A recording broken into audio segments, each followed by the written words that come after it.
Hello' students, মই ৰিহান আৰু আজিৰ এই ভিডিঅ'ত মই তোমালোকক ক্লাছ 8 বিজ্ঞানৰ যি তোমালোকৰ দুটা কিতাপ আছে ন, তাৰে প্ৰথম ভাগৰ অধ্যায় 5 মানে চেপ্টাৰ 5 নাম হ'ল দহন আৰু শিখা। আৰু ইংৰাজীত যদি মই কওঁ, ইংৰাজীত নাম হ'ল কম্বাশ্যন এণ্ড ফ্লেম। আজি এই চেপ্টাৰটোৰ এই পাঠটোৰ অনুশীলনী বা এক্সাৰচাইজৰ সকলো পৰীক্ষাৰ কাৰণে ইম্পৰ্টেণ্ট প্ৰশ্ন উত্তৰ মই তোমালোকক আজি দিম এই ভিডিঅ'ৰ যোগেদি। আৰু চিন্তা নকৰিবা, মই ইংৰাজী আৰু অসমীয়া দুইটা মাধ্যমতেই প্ৰশ্ন উত্তৰবোৰৰ সলিউশ্যন কৰি দিম। লগতে প্ৰশ্ন উত্তৰবোৰ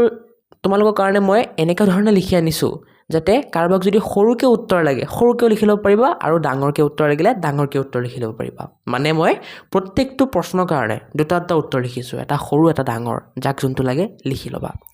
আৰু মই কৈও দিম তোমালোকৰ পৰীক্ষাৰ কাৰণে কোনবোৰ প্ৰশ্ন উত্তৰ বেছি ইম্পৰ্টেণ্ট হয়, মানে পৰীক্ষাত কোনবোৰ বেছি আহে আৰু ইমান কোনবোৰ নাহে, যাতে তোমালোকে ইম্পৰ্টেণ্টবোৰ ভালকৈ পঢ়া আৰু পঢ়ি পেলাই এটা ভাল নম্বৰ স্ক'ৰ কৰিব পাৰা। ঠিক আছে, এতিয়া মই তোমালোকক অনলাইন পঢ়াও জানাই, গতিকে মোৰ পৰা যদি অনলাইন পঢ়িব বিচাৰা, টিউশ্যন কৰিব বিচাৰা, য'ত মই তোমালোকক সকলো ছাবজেক্টৰ MCQ দিওঁ, মাজৰ কুৱেশ্যন দিওঁ, ঠিক আছে, পঢ়াওঁ, গতিকে মোৰ পৰা যদি পঢ়িব বিচাৰা কেনেকৈ পাৰিবা মই এই ভিডিঅ'ৰ মাজতেই কৈ দিম, ভিডিঅ'টো শেষৰলৈকে চাই থাকিবা। এতিয়া আহা, বেছি দেৰি নকৰাকৈ আমি অনুশীলনী বা এক্সাৰচাইজৰ প্ৰশ্ন উত্তৰবোৰ চাওঁ। এতিয়া প্ৰথমে মই অনুশীলনীৰ অসমীয়া মিডিয়ামৰ কাৰণে অনুশীলনীৰ 1 আৰু 2 এই দুটা নম্বৰৰ সলিউশ্যন দি আছোঁ, পিছত ইংৰাজী মিডিয়ামৰ কাৰণে দিম। ঠিক আছে, এতিয়া চোৱা, প্ৰথম প্ৰশ্নটো হ'ল 1 নম্বৰ, দহন সংঘটিত হ'বৰ বাবে আৱশ্যকীয় চৰ্তবোৰ তালিকা প্ৰস্তুত কৰা। মানে জুই জ্বলিবৰ কাৰণে কি লাগিবই সেইটো সুধিছে। আৰু এই প্ৰশ্নটোত তোমালোকৰ 1 নম্বৰ আহিব পাৰে, 2 নম্বৰ আহিব পাৰে, বা মেক্সিমাম 3 নম্বৰ আহিব পাৰে। ঠিক আছে, এতিয়া যেনেকৈ নহওক মই যে ইয়াত লিখি দিছোঁ, এনেকৈ লিখিলে তোমালোকে ফুল মাৰ্ক পাবা। উত্তৰ লিখিবা, দহনৰ বাবে প্ৰয়োজনীয় চৰ্ত তিনিটা হ'ল ইন্ধন, অক্সিজেন, তাপ। এনেকৈ লিখি দিবা, ফুল মাৰ্ক পাই যাবা। 1 আহিলে 1 পাবা, 2 আহিলে 2 পাবা, 3 আহিলে 3 পাবা। কাৰোবাক যদি ইয়াতকৈ সৰুকৈ লাগে সিহঁতে উত্তৰ লিখি অকল মই যে ডাঠ কালাৰ কৰি থৈছোঁ সেইখিনি লিখিলেও হ'ব। 1 নম্বৰ ইন্ধন, 2 নম্বৰ অক্সিজেন, 3 নম্বৰ তাপ, এনেকৈ লিখি পেলাই দিলে হ'ব। বাকী এই লাইনটো নিলিখিলেও হ'ল, কাৰোবাক যদি সৰুকৈ লাগে। আৰু চিন্তা নকৰিবা, সৰুকৈ লিখিলেও ফুল মাৰ্ক পাবা, খালি ডাঙৰকৈ লিখিলে মানে ভাল, এনেকৈ লিখিলে এজ ইট ইজ লিখিলে ভাল, বাইদেউ বা ছাৰে ইমপ্ৰেছ হয়। বাকী লিখি ল'বা। এতিয়া 1 number, list conditions under which combustion can take place. এইটো ইংলিছ মিডিয়ামৰ কাৰণে কুৱেশ্যনটো, প্ৰশ্নটো একেই, খালি ইংলিছ মিডিয়ামত দিছে তোমালোকক। আনচাৰ লিখিবা, the 3 necessary conditions for combustion are number 1 fuel, number 2 oxygen and number 3 heat. এনেকৈ লিখি ল'বা। ইয়াতকৈ সৰু নকৰিবা, ইয়াতকৈ সৰু কৰিলে তোমালোকে নাম্বাৰ নোপোৱা, গতিকে সকলোৱে 1 নম্বৰ বা 1 নম্বৰ কুৱেশ্যন আনচাৰ এনেকৈ লিখি ল'বা। ঠিক আছে, ইয়াতকৈ সৰু বা ডাঙৰ নকৰিবা, সকলোৱে এনেকৈ লিখিবা। 2 নম্বৰখিনি কি দিছে আমাক, খালী ঠাই পূৰ কৰা। এতিয়া চোৱা, নম্বৰ খালী ঠাইটোত দিছে আমাক কাঠ আৰু কয়লাৰ দহনে বায়ুৰ ডেজ ঘটায়। মানে খালী ঠাইটোত কি বহিব, খালী ঠাইটোত বহিব প্ৰদূষণ। গতিকে সকলোৱে খালী ঠাইটোত প্ৰদূষণ বহাই ল'বা কিতাপত বা বহীত, য'তে নবহা কিয়। বি নম্বৰ, ঘৰত ব্যৱহাৰ কৰা এবিধ জুলীয়া ইন্ধন হ'ল। উত্তৰ লিখিবা কেৰাচিন। চি নম্বৰ, দহন আৰম্ভ হোৱাৰ আগতে ইন্ধনক তাৰ ডেছলৈ নিশ্চয়কৈ তপতাব লাগে। খালী ঠাইত বহিব জ্বলন উষ্ণতা। ডি নম্বৰ, তেলৰ দ্বাৰা উৎপন্ন হোৱা জুইক ডেছৰ দ্বাৰা নিয়ন্ত্ৰণ কৰিব নোৱাৰে। উত্তৰ হ'ব পানী। এতিয়া 2 নম্বৰ কুৱেশ্যনটো ইংলিছ মিডিয়ামবোৰে চোৱা, ফিল ইন দ্য ব্লেংকছ। এই ফিল ইন দ্য ব্লেংকছসমূহৰ আনচাৰ চাই লোৱা তোমালোকে। এ number, burning of wood and coil causes days of air. ইয়াত যোনটো ব্লেংক দিছে, খালী ঠাই দিছে, এইটোত কি বহিব, পলিউশ্যন বহিব, লিখি ল'বা তোমালোকে। B number, a liquid fuel used in homes is. Answer হ'ব কেৰচিন। তেনেকৈ চি নম্বৰটোৰ আনচাৰ হ'ব ইগনিশ্যন টেম্পাৰেচাৰ। ডি নম্বৰটোৰ আনচাৰ হ'ব ৱাটাৰ। ঠিক আছে, তোমালোকে চাই লিখি ল'বা। এতিয়া তোমালোকৰ এয়াৰ 1 আৰু 2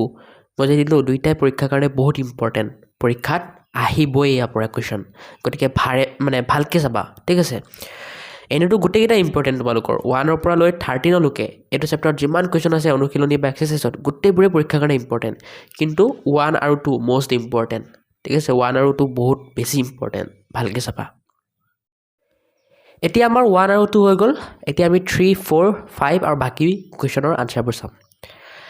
এতিয়া তাৰ আগতে মই কৈ দিওঁ তোমালোকৰ ইয়াত যে 3 4 5 6 7 8 এইবোৰ যিমান কুৱেশ্যন আছে তাৰ ভিতৰত 7 নম্বৰ কুৱেশ্যনটো বাহিৰে বাকীবোৰ কুৱেশ্যনত তোমালোকৰ মিনিমাম মানে কমচে কম 2 নম্বৰ আৰু মেক্সিমাম বেছিতকৈ বেছি 3 4 বা 5 নম্বৰ আহিব পাৰে গতিকে এইবোৰ কুৱেশ্যনৰ আনচাৰ যিহেতু অকণ ডাঙৰ হ'ব সেইকাৰণে মই দুটা উত্তৰ লিখিছোঁ এটা সৰু আৰু এটা ডাঙৰ ঠিক আছে মই তোমালোকক দেখাই দি আছোঁ বাৰু যেনেকৈ ধৰা 18 নম্বৰ কুৱেশ্যনটোৰ কাৰণে 18 নম্বৰ কুৱেশ্যনটো যিহেতু ডাঙৰ হ'ব অকণমান উত্তৰটো ডাঙৰ হ'ব বেছি নম্বৰ আহিব সেইকাৰণে দুটা উত্তৰ লিখিছোঁ এটা ডাঙৰকৈ লিখিছোঁ আৰু এটা সৰুকৈ লিখিছোঁ ঠিক আছে এতিয়া যাক ডাঙৰকৈ লাগে ডাঙৰটো লিখি ল'বা যাক সৰুকৈ লাগে সৰুটো লিখি ল'বা কিন্তু মই এটা ৱাৰ্ণিং দি দিওঁ যে যদি এই কুৱেশ্যনবোৰত 2 মাৰ্ক আহে পৰীক্ষাত তেতিয়া সৰুটো লিখা বা ডাঙৰটো লিখা ফৰক নপৰে 2 মাৰ্ক পাবাই 3 মাৰ্ক আহিলেও 3 মাৰ্ক পাই যাবা কিন্তু যদি 4 বা 5 মাৰ্ক আহে তেতিয়া সৰুটো লিখিলে তোমালোকৰ 4 বা 5 ফুল মাৰ্কছ নিদিবও পাৰে দিবও পাৰে তোমালোকৰ শিক্ষকৰ ওপৰত ডিপেণ্ড কৰিব তোমালোকক যোন বাইদেউ বা ছাৰে পঢ়ায় তেওঁৰ ওপৰত ডিপেণ্ড কৰিব তেওঁ যদি দিব খোজে আৰু মৰমতে দি দিব নহ'লে নিদিবও পাৰে কিন্তু 4 বা 5 সৰুটো লিখিলে কাৰণ সৰুটো মানে অকণ সৰু না তো সৰুটো লিখিলে তোমালোকৰ 4 বা 5 নিদিব পাৰে কিন্তু ডাঙৰটো লিখিলে তোমালোকে ফুল মাৰ্কছ পাবা গেৰাণ্টি ঠিক আছে ডাঙৰটো লিখিলে ফুল মাৰ্কছ পাবা যে গেৰাণ্টি গতিকে তোমালোকে এতিয়া চাবা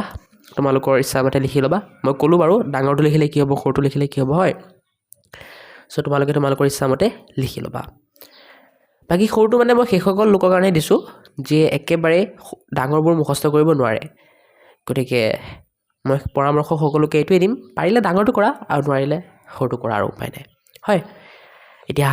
উত্তৰকেইটা আমি চাই লওঁ 3 নম্বৰ কুৱেশ্যনটো যান বাহনত CNGৰ ব্যৱহাৰে আমাৰ নগৰবোৰত কিদৰে প্ৰদূষণ কমাইছে ব্যাখ্যা কৰা এতিয়া এইটো কাৰণে দুটা উত্তৰ লিখিছোঁ মই ক'লোৱে এটা ডাঙৰ এটা সৰু হয় প্ৰথমে ডাঙৰটো চাই লওঁ ডাঙৰ উত্তৰটো মই পঢ়ি দিছোঁ লিখি লোৱা যাক লাগে পিছত সৰু উত্তৰটো মই পঢ়ি দিম গতিকে 3 নম্বৰ ডাঙৰ উত্তৰটো এইটো যান বাহনত পেট্ৰল আৰু ডিজেলৰ দৰে পৰম্পৰাগত জীৱাশ্ম ইন্ধনৰ ব্যৱহাৰে বায়ুমণ্ডলত ছালফাৰ ডাই অক্সাইড নাইট্ৰজেনৰ অক্সাইড আৰু অদাহিত কাৰ্বন কণাৰ দৰে মাৰাত্মক প্ৰদূষক গেছ নিৰ্গমন কৰে ইয়াৰ বিপৰীতে CNG বা সংকোচিত প্ৰাকৃতিক গেছ হ'ল এবিধ অতি পৰিষ্কাৰ ইন্ধন ইয়াৰ সম্পূৰ্ণ দহন ঘটে আৰু ই অতি কম পৰিমাণেহে ক্ষতিকাৰক গেছ আৰু ধোঁৱা উৎপন্ন কৰে নগৰবোৰত ইয়াৰ বহুল ব্যৱহাৰে বিষাক্ত গেছৰ মাত্ৰা যথেষ্ট হ্ৰাস কৰি বায়ুৰ গুণগত মান উন্নত কৰিছে আৰু প্ৰদূষণ নিয়ন্ত্ৰণত মুখ্য ভূমিকা লৈছে এইখিনিতে সেই ডাঙৰ উত্তৰটো যাক সৰুকৈ লাগে সিহঁতে চিম্পল এই পেৰেগ্ৰাফটো লিখি দিবা উত্তৰ CNG এবিধ পৰিষ্কাৰ ইন্ধন যাৰ দহনত পেট্ৰল ডিজেলৰ দৰে বিষাক্ত গেছ উৎপন্ন নহয় সেয়েহে যান বাহনত ইয়াৰ ব্যৱহাৰে নগৰৰ বায়ু প্ৰদূষণ বহু পৰিমাণে কমাইছে এতিয়া 3 নম্বৰ কুৱেশ্যনটো ইংলিছ মিডিয়ামৰ কাৰণে চোৱা explain how the use of CNG in automobiles has reduced pollution in our cities এতিয়া আনচাৰটো যাক ডাঙৰকৈ লাগে সিহঁতে এইটো লিখিবা ঠিক আছে কালাৰ নকৰা আনচাৰ আৰু যাক সৰুকৈ লাগে সিহঁতে এইটো লিখিবা প্ৰথমে মই ডাঙৰটো দেখাই দিছোঁ তোমালোকে লিখি লোৱা মই আৰু পঢ়ি নাথাকোঁ ইংলিছ মিডিয়ামৰ আনচাৰবোৰ তোমালোকে চাই লিখি ল'বা নহ'লে ভিডিঅ'টো বহুত লং হ'ব ঠিক আছে 3 নম্বৰ ডাঙৰ আনচাৰটো ফাৰ্ষ্টে এইখিনি লিখি লোৱা পিছত এইখিনি লিখি লোৱা হৈ যাব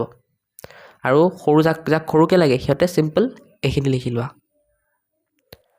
ঠিক আছে মই যিহেতু ভিডিঅ'টো লং হৈ যাব সেইকাৰণে ইংলিছ মিডিয়ামৰ আনচাৰবোৰ পঢ়ি দিয়া নাই যদি তোমালোকক পঢ়ি দিব লাগে মোক কমেণ্ট কৰিবা ইংলিছ মিডিয়ামৰ আনচাৰবোৰ মই পঢ়ি দিম নেক্সট ভিডিঅ'ৰ পৰা যদি লাগে আৰু যদি কমেণ্ট নাহে তেতিয়া মই নেক্সট ভিডিঅ'টো নপঢ়োঁ আৰু জাষ্ট দেখাই যাম তোমালোকক এতিয়া 4 নম্বৰ ইন্ধন হিচাপে LPG আৰু কাঠ তুলনা কৰা এতিয়া এইটো যিহেতু অকণ উত্তৰটো ডাঙৰ হ'ব সেইকাৰণে দুটা উত্তৰ লিখিছোঁ এটা এইটো ডাঙৰ উত্তৰ আৰু এটা এই হালধীয়া কালাৰটো সৰু উত্তৰ প্ৰথমে ডাঙৰ উত্তৰটো মই দেখাই দিছোঁ যাক লাগে লিখি লোৱা পিছত সৰুটো মই দেখাই দিম ডাঙৰ উত্তৰটো এনেকৈ লিখিবা ইন্ধন হিচাপে কাঠ আৰু LPG মাজত আকাশ পাতাল প্ৰভেদ আছে কাঠ এবিধ পৰম্পৰাগত কঠিন ইন্ধন যাৰ কেলৰি মান কম আৰু ইয়াৰ দহনত প্ৰচুৰ পৰিমাণে ধোঁৱা আৰু ছাই উৎপন্ন হয় যিয়ে পৰিৱেশ আৰু স্বাস্থ্যৰ ক্ষতি কৰে আনহাতে LPG এবিধ আধুনিক গেছীয় ইন্ধন যাৰ কেলৰি মান অতি উচ্চ ই কোনো ধোঁৱা বা ছাইৰ দৰে অৱশিষ্ট পদাৰ্থ সৃষ্টি নকৰাকৈ সম্পূৰ্ণৰূপে জ্বলে এতিয়া যাক সৰুকৈ লাগে সিহঁতে এনেকৈ লিখিবা কাঠৰ কেলৰি মান কম আৰু দহনত ধোঁৱা ছাই উৎপন্ন কৰি পৰিৱেশ প্ৰদূষণ কৰে আনহাতে LPGৰ কেলৰি মান বেছি আৰু দহনত কোনো ধোঁৱা বা ছাই সৃষ্টি নকৰে 4 নম্বৰ কুৱেশ্যনটো ইংলিছ মিডিয়ামৰ কাৰণে compare LPG and wood as fuels যেটো দুটা আনসাৰ লিখিছো হয় এটা এইটো ডাঙৰ আৰু এটা এইটো হালধীয়া কালাৰ সৰু যাক ডাঙৰটো লাগে প্ৰথমে মই ডাঙৰটো দেখাই দিছো লিখি লোৱা ডাঙৰটো এখিনি পা ষ্টাৰ্ট কৰা একেবে এখিনি লগে কৰা ইলনেছৰ লকে পিছত কনভাৰ্সলি পৰা LPG লকে লিখা পিছত এই দুটা লাইন লিখি দিয়া হৈ যাব আৰু যাক সৰুকে লাগে সিহঁতে সিম্পল এখিনি লিখি দিয়া হৈ যাব ভিডিওটোৰ মাজতে কৈ দিছো কেনেকৈ মোৰ পৰা অনলাইন পঢ়িব পাৰিবা ইয়াৰ কাৰণে এই ভিডিওৰ ডেসক্ৰিপচনটো খুলি লবা আৰু তাত থকা প্ৰথম লিংকটোত ক্লিক কৰি yourzyz assam নামৰ মোৰ ইনষ্টাগ্ৰাম একাউণ্টটো ফলো কৰি দিবা আৰু যি প্ৰশ্ন বা ডাউট থাকে তাত মোক খুদিবা মই নিশ্চয় ৰিপ্লাই দিম নেক্সট এপ লিংকটোত ক্লিক কৰি মোৰ এপ সহায়ক লাৰ্নিং হাব ডাউনলোড কৰি লবা আৰু সেই এপটো কেনেকৈ ডাউনলোড কৰিব লাগে কেনেকৈ ইউজ কৰিব লাগে কেনেকৈ কোৰ্স ল'ব লাগে কেনেকৈ অনলাইন টিউচন কৰিবা সকলো মই এই এপ টিউটোৰিয়েল নামৰ ভিডিওটোত বুজাই দিছো ক্লিক কৰি ভিডিওটো চাই পেলাই বুজি লবা কোনোবা যদি ৰিয়েলি কোৰ্স ল'বলৈ ইন্টাৰেস্টেড আছা তেন্তে সেই কোৰ্সবোৰত মই কি পঢ়াম কি নপঢ়াম কেনেকৈ পঢ়াম কেতিয়া পঢ়াম সকলো ডিটেইলছ মই ইয়াত দি থম গৈ চাব পাৰিবা যেনে মই ইংৰাজী কাৰণে কোৰ্স লঞ্চ কৰিছো আৰু তাৰ কাৰণে সেই সকলো কোৰ্সৰ ডিটেইলছৰ এটা ভিডিও বনাইছো এই ভিডিওটোত ক্লিক কৰি চাব পাৰিবা বাকিবোৰৰ কাৰণে দিয়া নাই মানে বাকিবোৰ কোৰ্স লঞ্চ কৰা নাই বাকিবোৰৰ কোৰ্স লঞ্চ কৰিলে ইয়াত ডিটেইল ভিডিওবোৰ দি দিম মই চাব পাৰিবা ঠিক আছে তোমালোকে যদি এনি প্ৰবলেম পোৱা কোৰ্স ল'ব কাৰণে বা এপটোত এনি প্ৰবলেম পোৱা মোক এই ইনষ্টাগ্ৰাম একাউণ্টটোত মেছেজ কৰিবা মই নিশ্চয় ৰিপ্লাই দিম আৰু তোমালোকৰ যোন ষ্টুডেণ্টে কোৰ্স ল'বা তাৰ ভিতৰত কিছুমান লাকি ষ্টুডেণ্টছক মই নিজেই ফোন কৰিম আৰু কিছুমান গিফ্ট দিম যেনে মোবাইল ফোন ল্যাপটপ এনেকুৱা কিছুমান গিফ্ট দিম সো তোমালোকে লাকি হ'ব পাৰা গতিকে কোৰ্স লঞ্চ কৰিলে কোৰ্সখিনি ল'বা আৰু চিন্তা নকৰিবা কোৰ্সখিনি একেবাৰে মিনিমাম প্ৰাইস ৰাখিম মই একেবাৰে মিনিমাম যেনেকৈ এবছৰত 600 টকা বা 700 টকা বা 500 টকা তেনেকুৱা ঠিক আছে আৰু কিছুমান ষ্টুডেণ্টে যদি সেইখিনি পইচাও এফৰ্ড কৰিব নোৱাৰা তেতিয়া মই ইউটিউবত যি ফ্ৰী ভিডিও বনাই থৈছো তোমালোকৰ ক্লাছৰ সেইবোৰ চাব পাৰা সেইবোৰ লিংক এনেকৈ দিয়া থাকিব চাব পাৰা গৈ পেলাই নেক্সট অকন তলত যাবা তেতিয়া দেখা পাবা মাই সোশ্যাল মিডিয়া লিংকস বুলি দি মোৰ ইনষ্টাগ্ৰাম হোৱাটছআপ ফেসবুক এইবোৰৰ লিংক দি আছে সেইবোৰত গৈ পেলাই মোক ফলো কৰি দিবা ঠিক আছে এতিয়া 5 নম্বৰ কোৱেশ্চন চোৱা কাৰণ দৰ্শোৱা ইয়াত তিনটা কোৱেশ্চন আছে A B C প্ৰথমে আমি এটো চাও বৈদ্যুতিক আহিলা জড়িত জুইক নিয়ন্ত্ৰণ কৰিবলৈ পানী ব্যৱহাৰ কৰা নহয়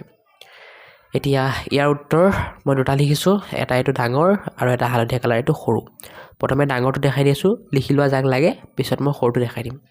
ডাঙৰটো এনেকৈ লিখিবা কোনো বৈদ্যুতিক খজুলি বা তাৰত জুই লাগিলে তাক নুমুৱাবলৈ পানী ব্যৱহাৰ কৰাটো অত্যন্ত বিপদজনক ইয়াৰ প্ৰধান কাৰণ হ'ল সাধাৰণ পানী বিদ্যুতৰ এবিধ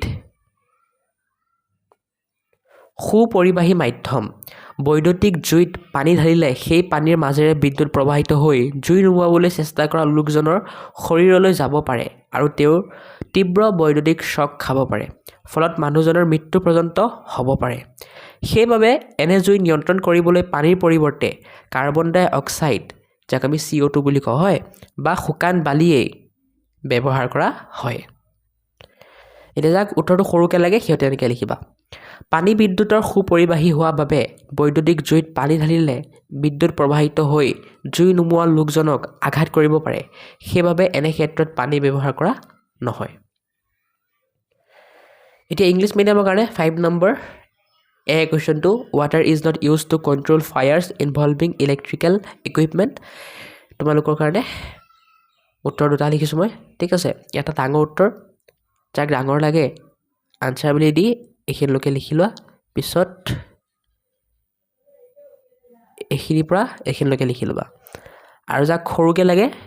সিহঁতে সিম্পল এখিনি লিখি লবা ঠিক আছে বি নম্বৰ ঘৰুৱা ব্যৱহাৰৰ বাবে কাঠতকৈ LPG অধিক ভাল এতিয়া এইটো কাৰণে দুটা উত্তৰ লিখিছোঁ এটা এইটো ডাঙৰ আৰু এই হালধীয়া কালাৰ সৰু প্ৰথমে ডাঙৰটো চাই লোৱা বি নম্বৰ পিছত সৰুটো দেখাই দিম ডাঙৰ উত্তৰটো এইটো ঘৰুৱা ৰন্ধন কাৰ্যৰ বাবে কাঠৰ তুলনাত LPGক কেইবাটাও কাৰণত শ্ৰেষ্ঠ বুলি গণ্য কৰা হয় প্ৰথমতে LPGৰ কেলৰি মান কাঠতকৈ বহু বেছি যাৰ বাবে ই কম সময়তে অধিক তাপ দিয়ে দ্বিতীয়তে ই জ্বলিলে পাকঘৰত কোনো ধোঁৱাৰ সৃষ্টি নহয় যাৰ ফলত ৰান্ধনীজন শ্বাস প্ৰশ্বাসজনিত ৰোগৰ পৰা বাচি থাকে দ্বিতীয়তে কাঠৰ দৰে ইয়াৰ ব্যৱহাৰত কোনো ছাই বা আৱৰ্জনা নোলায় আৰু ই সহজতে নিয়ন্ত্ৰণযোগ্য এটা কাম কৰিবা এটা মিষ্টেক হ'ল চাগে দ্বিতীয়তে দুবাৰ হ'ল হয় ইয়াত তৃতীয়তে হ'ব লাগিছিল গতিকে ইয়াত তৃতীয়তে লিখি ল'বা মই শুদ্ধ কৰি দিছোঁ চাই লোৱা অ'কে মই ঠিক কৰি দিলোঁ চোৱা তৃতীয়তে এইটো স্পেলিং হ'ব ঠিক আছে চ' ঠিক কৰি ল'বা এইটো বাকী যাক সৰুকৈ লাগে সিহঁতে এনেকৈ লিখিবা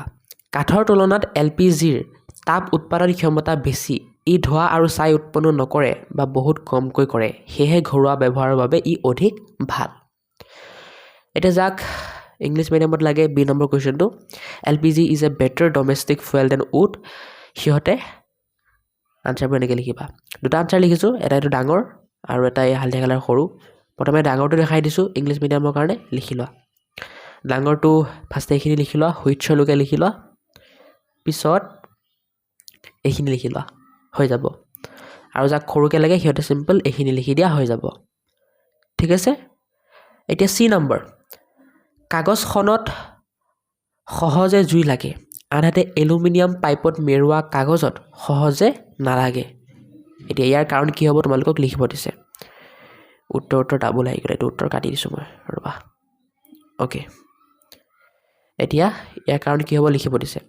এতিয়া এই চি নম্বৰটোৰ কাৰণে মই দুটা উত্তৰ লিখিছোঁ এটা এইটো ডাঙৰ আৰু হালধীয়া কালাৰ এইটো সৰু প্ৰথমে মই ডাঙৰটো দেখাই দি আছোঁ যাক লাগে লিখি লোৱা উত্তৰটো এনেকৈ লিখিবা যিকোনো দাহ্য পদাৰ্থ জ্বলিবৰ বাবে পদাৰ্থটোৱে নিজৰ জ্বলন উষ্ণতা লাভ কৰাটো জৰুৰী সাধাৰণ কাগজ এখনৰ জ্বলন উষ্ণতা অতি কম হোৱাৰ বাবে জুইৰ সংস্পৰ্শলৈ অহাৰ লগে লগে ই জ্বলিবলৈ আৰম্ভ কৰে কিন্তু যেতিয়া কাগজখন এটা এলুমিনিয়ামৰ পাইপত টানকৈ মেৰিয়াই দিয়া হয় তেতিয়া জুইৰ পৰা পোৱা তাপখিনি কাগজখনত আবদ্ধ হৈ নাথাকে এলুমিনিয়াম এবিধ ধাতু আৰু তাপৰ অতি সুপৰিবাহী হোৱাৰ বাবে ই কাগজৰ তাপখিনি লগে লগে নিজৰ ফাললৈ টানি নিয়ে ফলত কাগজখনে সহজে নিজৰ জ্বলন উষ্ণতা লাভ কৰিব নোৱাৰে আৰু ইয়াত সহজে জুই নালাগে ঠিক আছে এতিয়া যাক সৰুকৈ লাগে সিহঁতে এনেকৈ লিখিবা এলুমিনিয়াম তাপৰ সুপৰিবাহী হোৱাৰ বাবে কাগজখনৰ তাপ এলুমিনিয়াম পাইপলৈ স্থানান্তৰিত হয় ইয়াৰ ফলত কাগজখনে জ্বলন উষ্ণতা নাপায় আৰু সহজে জ্বলি নুঠে এতিয়া নেক্সট কুৱেশ্যনটো চোৱা মানে ইংলিছ মিডিয়ামৰ কাৰণে চোৱা চি নম্বৰ কুৱেশ্যনটো paper by itself catches fire easily whereas a piece of paper wrapped around the an aluminium pipe does not এতিয়া দুটা উত্তৰ লিখিছোঁ মই দুটা আনচাৰ লিখিছোঁ প্ৰথমে ডাঙৰ আনচাৰ এইটো আৰু হালধীয়া কালাৰ এইটো সৰু আনচাৰ যাক ডাঙৰ আনচাৰ লাগে ইংলিছ মিডিয়ামক চি নম্বৰ কুৱেশ্যনটো সিহঁতে এনেকৈ লিখা ইয়াৰ পৰা ইয়ালৈকে লিখা ফাৰ্ষ্টে এলুমিনিয়ামৰলৈকে লিখা হোৱাৰ পিছত পাইপৰ পৰা লৈ ইজিলিলৈকে লিখি লোৱা শেষ ঠিক আছে ভিডিঅ'টো প'ষ্ট কৰি লিখিবা মই অকণ স্পীডে কৈছোঁ ভিডিঅ'টো প'ষ্ট কৰি লিখি ল'বা ইজিলিলৈকে লিখি ল'বা হৈ যাব আৰু যাক সৰুকৈ লাগে এই উত্তৰটো সিহঁতে এনেকৈ লিখিবা এইখিনি জাষ্ট অনলি এইখিনি এতিয়া নেক্সট 6 নম্বৰ মমবাতিৰ সীসা এটাৰ চিহ্নিত চিত্ৰ অংকন কৰা এই 6 নম্বৰ কুৱেশ্যনটো বৰ ইম্পৰ্টেণ্ট তোমালোকৰ পৰীক্ষাৰ কাৰণে বহুত ইম্পৰ্টেণ্ট এতিয়া চিত্ৰটো তোমালোকে এনেকৈ লিখিবা তোমালোকৰ কিতাপতে আছে বাৰু এইটো চিত্ৰ কিতাপৰ চাই ল'ব পৰা এনেকৈ লিখিবা আৰু লিখা হোৱাৰ পিছত তলত চিত্ৰ মমবাতিৰ সীসাৰ বিভিন্ন মণ্ডল এনেকৈ লিখি দিবা ঠিক আছে পৰীক্ষাৰ কাৰণে বহুত ইম্পৰ্টেণ্ট এইটোত 2 বা 3 মাৰ্ক আহিব এইটোত ইম্পৰ্টেণ্ট ভালকৈ চাবা এইটো আৰু ইয়াতকৈ কি সৰু কৰিম ন যিহেতু ছবিটো আৰু সৰু কৰিব নোৱাৰোঁ মই গতিকে সকলোৱে এই 6 নম্বৰ বা 6 নম্বৰৰ উত্তৰ এনেকৈ লিখিবা আৰু ইংলিছ মিডিয়ামৰ কাৰণেও make a level diagram of candle flame তোমালোকৰ কাৰণেও ছবিটো মই দি দিছোঁ কিতাপতে আছে বাৰু কিতাপৰ চাই ল'ব পৰা বাকী নহ'লে ইয়াৰ পৰা চাই লোৱা চাই পেলাই লিখিব পৰা আৰু এইটো তলত এনেকৈ লিখি দিবা figure different Jones of candle flame পৰীক্ষাৰ কাৰণে ইম্পৰ্টেণ্ট হয় দেই বহুত ভালকৈ চাবা আৰু মোৰ অকণ চৰ্দি হৈ আছে চ' মাতটো অকণ বেয়া পাব পৰা অকণ এডজাষ্ট কৰি ল'বা ঠিক আছে নেক্সট 7 নম্বৰ ইন্ধনৰ কেলৰি মান কি এককৰ দ্বাৰা প্ৰকাশ কৰা হয় এতিয়া এই 7 নম্বৰ কুৱেশ্যনটোত তোমালোকৰ 1 মাৰ্ক আহিব বেছি নাহে গতিকে সকলোৱে এনেকৈ লিখিলে হৈ যাব ইয়াতকৈ সৰু নকৰিবা উত্তৰ লিখিবা ইন্ধনৰ কেলৰি মানক কিলোজুল প্ৰতি কিলোগ্ৰাম শ্বৰ্ট ফৰ্মত যদি আমি কওঁ কেজে পাৰ কেজি এককৰ দ্বাৰা প্ৰকাশ কৰা হয় ঠিক আছে এনেকৈ লিখি দিবা যদি কোনোবাই আৰু সৰুকৈ লিখিব বিচাৰা উত্তৰ লিখি কিলোজুল প্ৰতি কিলোগ্ৰাম এনেকৈ লিখি দাই দিলে হৈ যাব চিন্তা নকৰিবা 1 মাৰ্ক আহিব ন মাত্ৰ পাই যাবা আৰু সৰুকৈ লিখা বা ডাঙৰকৈ লিখা পাই যাবা 7 নম্বৰ কুৱেশ্যনটো ইংলিছ মিডিয়ামৰ কাৰণে এইটো name the unit in which the calorific value of a fuel is expressed answer লিখিবা the calorific value of a fuel is expressed in the unit of kilojoule per kilogram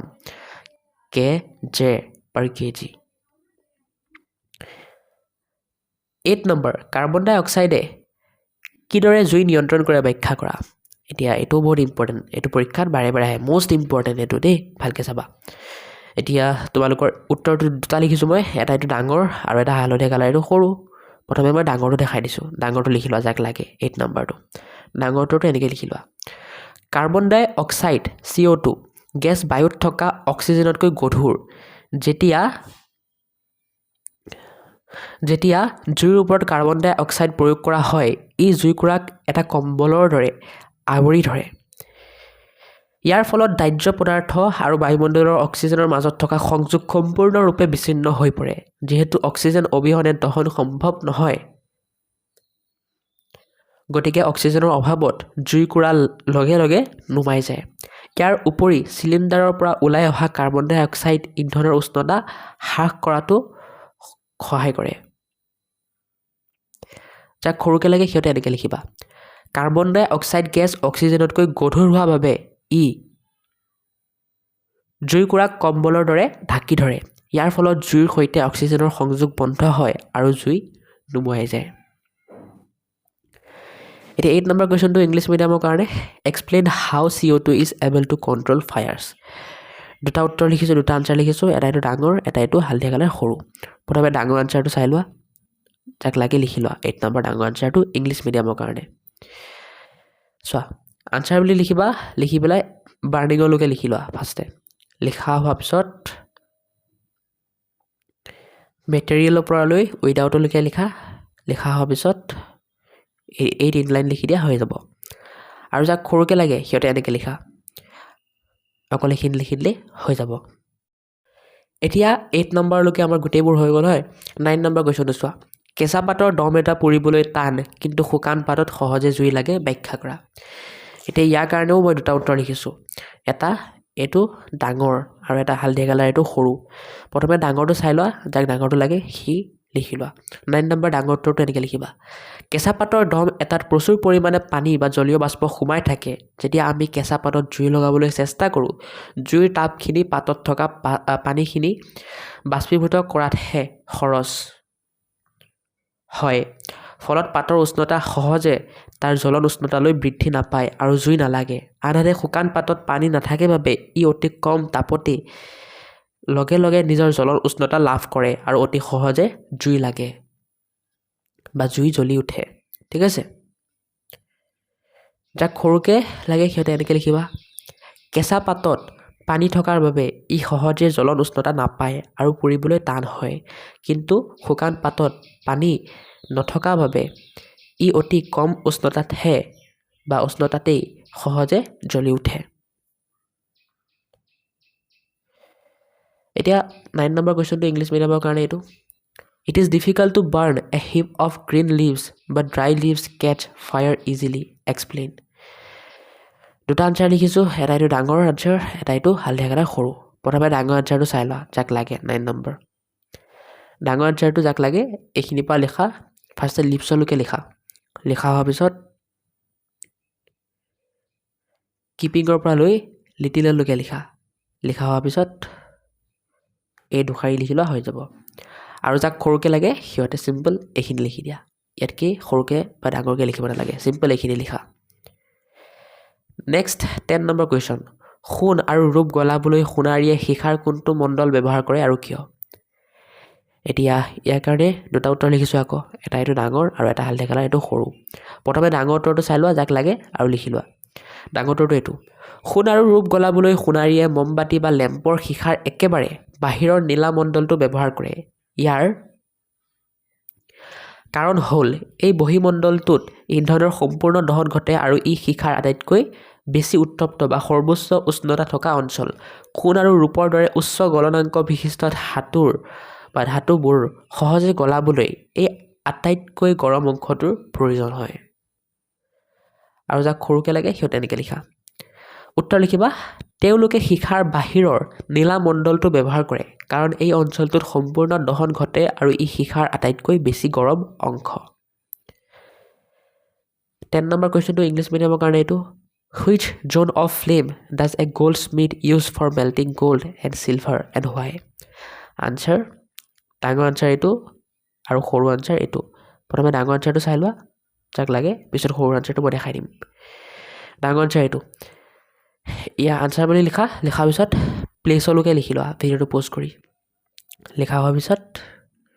মেকিঙৰ পৰা লৈ প্ৰভাইডলৈকে লিখি লোৱা আৰু যাক সৰুকৈ লাগে সিহঁতে চিম্পল এইখিনি লিখি লোৱা হ'ব এইখিনি লিখি লোৱা নেক্সট 11 নম্বৰ কুৱেশ্যন এটা পৰীক্ষাত 4.5 বা 4.5 কিলোগ্ৰাম ইন্ধন সম্পূৰ্ণৰূপে দহন কৰা হ'ল উৎপন্ন হোৱা তাপৰ পৰিমাণ 1,80,000 কিলোজুল পোৱা গ'ল ইন্ধনটোৰ কেলৰি মান উলিওৱা এতিয়া এইটো কেলৰি মান উলিওৱা এটা অংক হয় পৰীক্ষাত আহিব পাৰে অংক ঠিক আছে একদম চিম্পল অংক মই লিখি দিছোঁ চোৱা প্ৰথমে ফৰ্মুলাটো লিখিবা ইন্ধনটোৰ কেলৰি মান সমান মুঠ তাপ হৰণ ইন্ধনৰ ভৰ পিছত এনেকৈ কেলকুলেশ্যনটো কৰি দিবা ইন্ধনৰ মুঠ তাপটো দিয়া আছে কিমান তাপ ওলাইছে হয় আৰু ভৰটোও দিয়া আছে গতিকে এইটো দি হৰণ কৰি দিলে আমি কি পাই যাম এইটো পাই যাম 40,000 কিলোজুল পাৰ কেজি আৰু এইটো কি হয় ইন্ধনটোৰ কেলৰি মান জাষ্ট একো কাৰণে খালি ফৰ্মুলাটো লৈছোঁ ফৰ্মুলাটোত যি দিয়া আছে যিবোৰ আমাক দিয়া আছে ভেলু সেইবোৰ পুট কৰি দিছোঁ ৰাখি দিছোঁ তেতিয়া আমি উত্তৰটো পাই গ'লোঁ আৰু যিহেতু এইটো অংক হয় ন 11 নম্বৰটো অংক হয় গতিকে সকলোৱে এনেকৈ লিখিবা ইয়াতকৈ সৰু নকৰিবা অংকটো আৰু কি সৰু কৰিবা ন অংকটো এইখিনি লিখিবা 2 বা 3 থাকিব অংকটোত ঠিক আছে ইংলিছ মিডিয়ামৰ কাৰণে এইটো প্ৰশ্নটো তোমালোকে পঢ়ি ল'বা আৰু অংকটো এইটো তোমালোকৰ কাৰণেও সেম জাষ্ট খালি আখৰবোৰ ইংলিছত লিখা আছে ঠিক আছে লিখি ল'বা বাকী অংকটো ইম্পৰ্টেণ্ট ভালকৈ চাবা 12 নম্বৰ মামৰে ধৰা প্ৰক্ৰিয়াটোক দহন বুলিব পাৰিনে আলোচনা কৰা এতিয়া এইটো কাৰণে দুটা উত্তৰ লিখিছোঁ এটা এইটো ডাঙৰ আৰু এটা এইটো হালধীয়া কালাৰ সৰু ডাঙৰ উত্তৰটো চাই লোৱা আগত যাক লাগে লিখি লোৱা 12 নম্বৰ ডাঙৰ উত্তৰটো এইটো মামৰে ধৰা প্ৰক্ৰিয়াটোক এক প্ৰকাৰৰ দহন বুলি ক'ব পাৰি কিন্তু ই অতি লেহেমীয়া গতিৰ দহনৰ সংজ্ঞা অনুসৰি যি ৰাসায়নিক প্ৰক্ৰিয়াত পদাৰ্থই অক্সিজেনৰ সৈতে বিক্ৰিয়া কৰি তাপ উৎপন্ন কৰে তাকে দহন বোলে লুট মামৰে ধৰা সময়টো লুৱে বায়ুৰ অক্সিজেন আৰু জলীয় বাষ্পৰ সৈতে বিক্ৰিয়া কৰি আইৰণ অক্সাইড গঠন কৰে আৰু ইয়াতো অতি কম পৰিমাণে তাপমুক্ত হয় যিহেতু এই প্ৰক্ৰিয়াত কোনো শিখা বা পোহৰ নোলায় আৰু তাপ অতি ধীৰে ধীৰে ওলায় সেয়েহে ইয়াক লেহেমীয়া দহন বোলা হয় আৰু যাক সৰুকৈ লাগে সিহঁতে এনেকৈ লিখা হয় মামৰে ধৰা কাৰ্যকো এক প্ৰকাৰৰ দহন ক'ব পাৰি যিহেতু ইয়াত লুৱে অক্সিজেনৰ সৈতে বিক্ৰিয়া কৰি অতি ধীৰে ধীৰে তাপ উৎপন্ন কৰে সেয়েহে ই এবিধ লেহেমীয়া দহন ইংলিছ মিডিয়ামৰ কাৰণে চোৱা can the process of rusting be called combustion discuss দুটা আনচাৰ লিখিছোঁ এটা এইটো ডাঙৰ আৰু এটা হালধীয়া কালাৰ এইটো সৰু এইটো হালধীয়া কালাৰ কৰা নহ'ল মই কৰি দিছোঁ ৰ'বা ৰখি যায় মাজে মাজে কেনেকুৱা মানে কেতিয়াবা এনেকুৱা অকণ বস্তুবোৰ যেনেকৈ ইয়াত মই হালধীয়া কালাৰটো কৰিব পাহৰিলোঁ কাৰণ ইমানবোৰ টাইপিং কৰিব লাগে ন কেতিয়াবা মাজত ৰখি যায় চ' সেইটো কাৰণে অকণ ইগন'ৰ কৰিবা আৰু ক্ষমা কৰিবা গতিকে এতিয়া 12 নম্বৰৰ যাক ডাঙৰকৈ লাগে সিহঁতে আনচাৰটো এনেকৈ লিখিবা আনচাৰ বুলি লিখাৰ পিছত ৰিয়েক্টৰলৈকে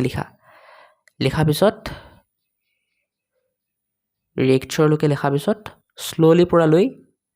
প্ৰডিউচৰলৈকে লিখি লোৱা হৈ যাব এইটো আনচাৰ ইয়াতে শেষ ডাঙৰ আনচাৰটো আৰু যাক সৰুকৈ লাগে সিহঁতে চিম্পল এনেকৈ লিখি লোৱা ঠিক আছে চিম্পল এনেকৈ লিখি লোৱা